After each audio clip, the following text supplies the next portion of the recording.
ओडिशा की पावन भूमि पर स्थित कपिलास पर्वत केवल एक पर्वत नहीं बल्कि तप, साधना और शिव भक्ति का दिव्य केंद्र है।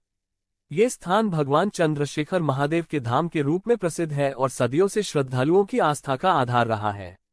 प्राचीन काल की बात है। महान तपस्वी महर्षि कपिल मुनि, जो सांख्य दर्शन के प्रवर्तक माने जाते हैं, मोक्ष की खोज में घने वनों और शांत पर्वतों की ओर निकल पड़े। उन्हें ऐसा स्थान चाहिए था जहां केवल ईश्वर का स्मरण हो, जहां प्रकृति स्वयं साधना में सहायक बने। घूमते घूमते वे इस निर्जन पर्वत पर पहुंचे। पर्वत की शांति, वातावरण की पवित्रता और बहती पवन ने उनके हृदय को छू लिया। महर्षि कपिल ने यही कठोर तपस्या आरंभ की।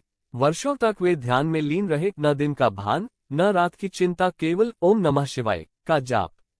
उनकी तपस्या से प्रसन्न होकर भगवान शिव एक दिव्य प्रकाश के रूप में प्रकट हुए। समस्त पर्वत शिव में हो उठा। भगवान शिव ने कपिल मुनि से कहा, वत्स, तुम्हारी तपस्या से मैं अत्यंत प्रसन्न हूँ। ये स्थान सदा मेरे नाम से जाना जाएगा। तभी से यह पर्वत कपिलास कहलाया और यहाँ स्थापित हुए चंद्रशेखर महादेव। शिव ने वरदान दिया कि जो भी भक्त सच्चे मन से इस पर्वत पर आकर उनकी आराधना करेगा, उसके जीवन के कष्ट दूर होंगे और उसे आत्मिक शांति प्राप्त होगी। कहा जाता है कि सावन मास और महाशिवरात्रि के समय यहाँ की आरती और मंत्रोच्चार से संपूर्ण पर्वत गूंज उठता है। भक्त कठिन चढ़ाई के बावजूद नंगे पांव दर्शन के लिए आते हैं, क्योंकि उनका विश्वास है कि कमम महादेव स्वयं उनकी परीक्षा लेते हैं।